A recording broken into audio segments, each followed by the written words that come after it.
મહાદેવની જય.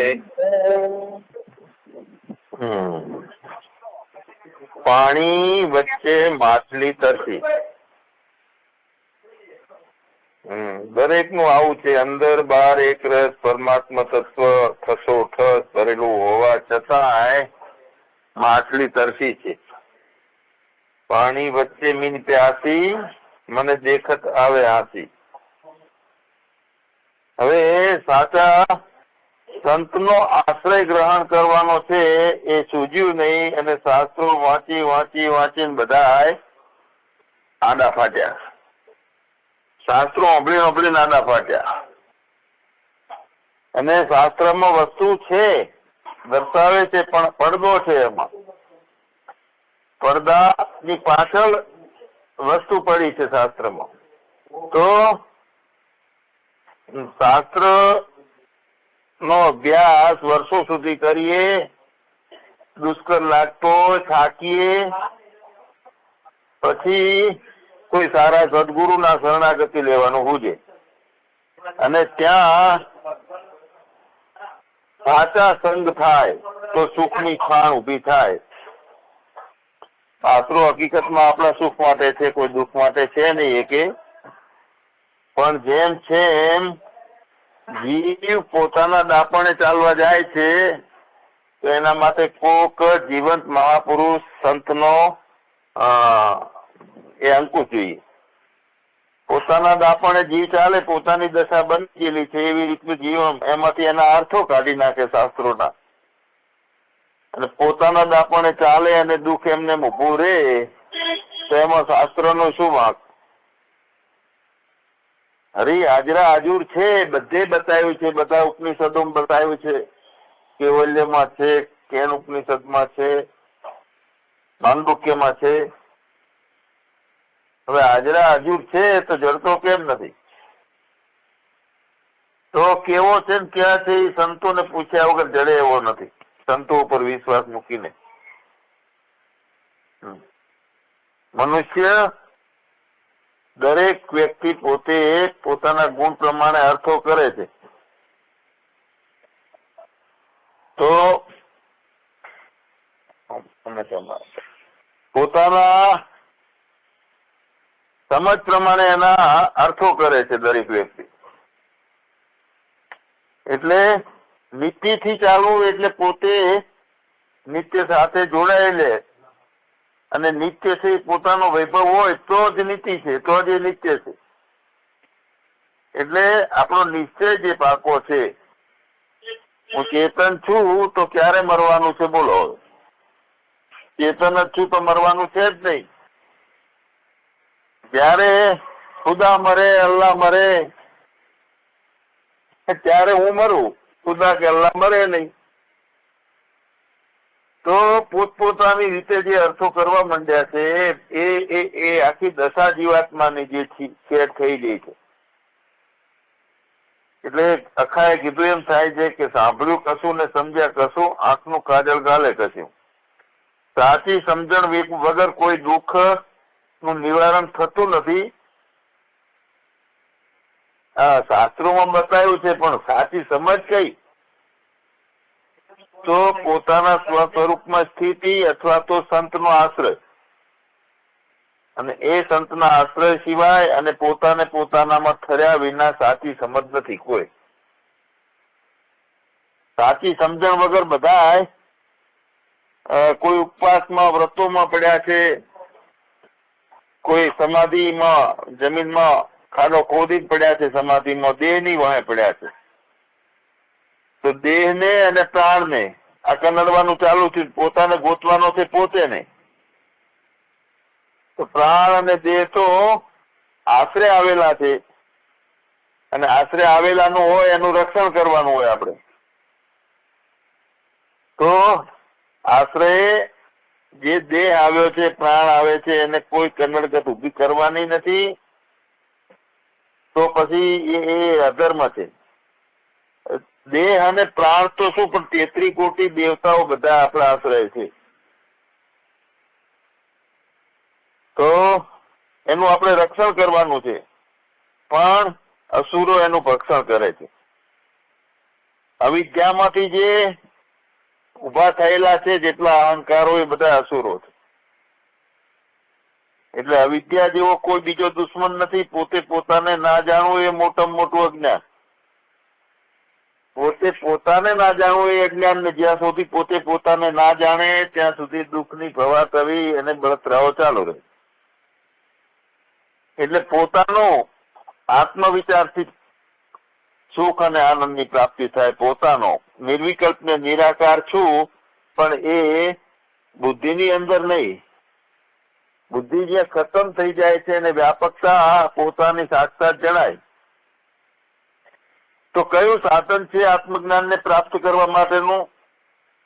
શાસ્ત્રોમાં કીધું છે કે જે પાવરફુલ અધિકારી હોય છે પહેલા નંબરનો, એ તો શ્રવણ માત્રથી પોતે પોતાનું લક્ષ કરી નાખે છે. પણ તેમ છતાં 4 સાધન કરવાની વાત કરી છે: વિવેક, વૈરાગ, સમધમાદી, ષડસંપત્તિ અને મુમુક્ષા. તો સાધન ચતુષ્ટય ધાર કર આત્માનો વિચાર, બીનું સાધન નહીં પાવે પાર, એસા વેદ ગાવે. એટલે સમ, દમ, વિવેક, વૈરાગ આ 4 મુખ્ય સાધન છે. તો પોતાની જે વ્યાપકતાનું, અસંગતાનું અને નિત્યતાનું જ્ઞાન છે, તો એ જ્ઞાનની સાથે આ 4 સાધનો આવી જાય છે: સમ, દમ, વિવેક, વૈરાગ.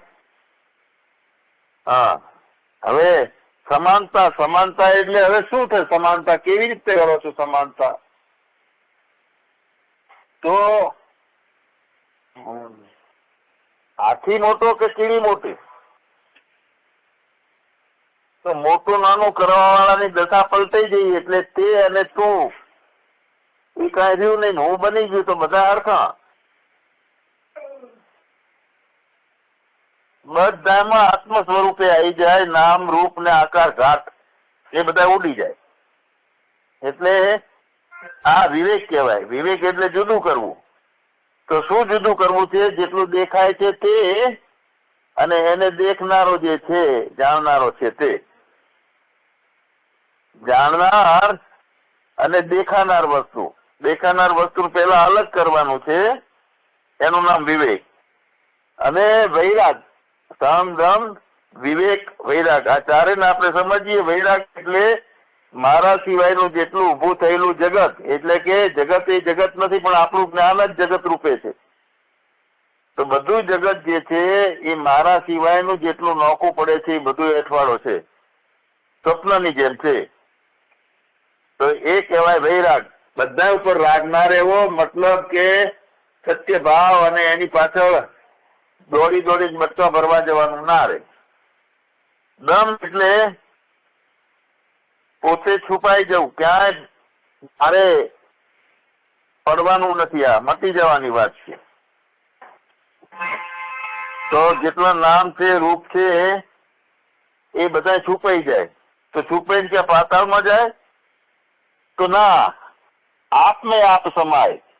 એક હું બની ગયેલો અહંકાર તે પોતાના સાચા હુંની અંદર સમાઈ જાય, એટલે છુપાઈ જાય. તો જે છુપાયેલો છે તે પોતે સર્વજ્ઞ છે. અને એ છુપાયેલો જયારે સાક્ષાત થઈ જાય છે એટલે એના સિવાય બીજું કોઈ રહેતું જ નથી. 3 લોક મળીને ભસ્મ થઈ જાય છે. એટલે જે જીવ તરીકે હું છે કાયમ નાનો છે, અલ્પજ્ઞ છે, સીમિત છે, ઈશ્વર છે એ સર્વજ્ઞ છે. તો જેટલું જેટલું જ્ઞાન છે એ પેલું સીમિત અને ક્ષણિક છે, એને જાણનારું જ્ઞાન છે કે એને પટકનારું જ્ઞાન છે આપણી પાસે વ્યાપકતાનું? અહીંયા શબ્દો નીકળે છે અંદરથી, તો આકાશનો સંગ કરે છે. અંદર જીભથી તાલો બધા મળે છે, ત, ત, થ, ડ, ઢ આ બધા. પણ મૂળ બોલનારો કોણ છે એની અંદર? ક્યાંથી બોલવાનું ઉભું થાય છે? તો એક ઘટમાંથી જે અંતરાત્મા છે તે પોતાનો બોલનારો પોતે બને છે. પણ કેવું છે? કયું ઘટ? તો અધર તખત પર આપા બિરાજે હીરો રમતા રામા. એટલે કે જ્યાં કોઈ આશ્રય નથી, પોતે સર્વાશ્રય છે. એમાંથી સ્વયંભૂ બોલનારો છે. તો સ્વયંભૂ બોલનારો છે એને સામે દેખાનાર, આ બે નો વિવેક કરવાનો છે. આ દેહ છે એ ઝાડવું છે, બીજું કઈ નથી. બીજમાંથી ઝાડ થઈને બહાર આવ્યું છે. તો દેહ રૂપી ઝાડ ઉપર જીવ રૂપી પંખી આવીને વાસ કરી છે. તો એ વાસ કર્યો છે તો શેના આધારે છે જીવ? તો નામના ખરડે નામ પકડ્યું છે અને આ પંખી નામ ઉપર આવીને બેઠું છે. સમજી લો કે આપણે સગ્રમ બાપા છે, 75 વર્ષના છે. સગ્રમ બાપા જન્મ્યા હતા, સગ્રમ બાપા એ ખાધું, સગ્રમ બાપા સંત બધું, પણ એ દેહ ખતમ છે. બધું નામ ઉપર છે. આ બધું નામ સિવાયનું બીજું કોઈ છે નહીં. બધે નામ આવ્યું તો બધું તૂટે તૂટશે. આ પંખી ઝાડ ઉપર કયા ઠેકાણેથી બોલી રહેલું છે બોલો? એનું સ્થાન ગોતવા જઈએ તો કોઈને હાથ આવતું નથી. તો એ ઝાડ કયું છે? વગર બીજે એક સરોવર રચ્યું હો, એના દાળ નજરે આયા. તો અલૌકિક ઝાડ છે આ. દેહ એ પાણીમાંથી ઉભું થયેલું ઝાડ છે, બીજમાંથી ઉભું થયેલું ઝાડ છે, બીજ એનું ઝાડ છે. તો આ છોડમાં ઝાડ, દાણા, થડ, પોદળા બધા ચિતરીને બનાવ્યા હોય. તો ચિતરીને બનાવ્યા હોય તો કઈ છે? ખાલી લીટીઓ જ છે, રેખાઓ છે. તો ધૂળની ધૂળ છે ત્યારે બધું દેખાય છે તો ખરું દેખાય છે, પણ વારા ફરતી હાથ અડાડો એટલે ઉડી જાય છે. શું ઉડી જાય છે? નામના આશરે જે બેઠું છે તે, એનો તો કોઈ રૂપરંગ છે જ નહીં, પણ નામે ઉડી જાય છે. નામ ક્યાં હાથમાં આવે છે? ડાળું અને સ્થળ થઈ ગયું તો ડાળું અને સ્થળ ગયું ક્યાં? જોઈએ તો ડાળું નથી, સ્થળે નથી. મૂળ જે છે જમીન છે, ધૂળ એમની એમ રહે છે. તો થયું એ બધું ગયું. અંદર જો લાકડું છે ઝાડનું એ પડ્યું રહે છે, અને અગ્નિ અડાડો એટલે ધુમાડો દેખાય, ભડકા દેખાય, પછી એના અંગારા થઈ જાય, કોલસા થાય, પછી રાખ થઈ જાય, પવન આવે ને રાખને લઈ જાય. તો જેટલું થયું એટલું ગયું. પણ એમાં વગર જીભે બોલનાર હતો. જે પંખી નામની છાયા ઉપર આવીને બોલતું હતું, એ પંખી એટલે બોલનાર, એ ત્યાંનો ત્યાં રહ્યો, કશું ક્યાંય જાય નહીં. તો નામ જાય પણ વ્યાપક છે આ તરીકે છે, જાય નહીં. ક્યાં જાય? તો આનો હું બની જાય છે. તો જેટલું જેટલું અસત છે એ અસત છે એ આપણે ઉભું કરેલું છે. નક્કી કરીએ કે એની અંદર રહે છે કયું ને કાયમી કયું છે. એના વિશે વિચાર કરતા કરતા કરતા કરતા ખબર પડે કે આ તો મૃત્યુલોકના ભવાતરીમાં ખોટો ફસાણો, કામક્રોધ, લોભ, આ બધી જ્યાં સુધી ઘટની અંદર પોતાનો જીવપણું છે ત્યાં સુધી આ બધી માયાજાળ ઉભી રહે છે. અને ત્યાં સુધી નોખું નોખું દેખાતું રહેશે. જીવ અને શિવ બે જોડાજોડ છે, પણ બે છે નહીં. ના સમજીએ તો માથાકૂટ છે, અને શિવને પકડવા જઈએ છીએ. બાકી જીવ છે, શિવ છે. સચ્ચિદાનંદ ભગવાનની જય. જય.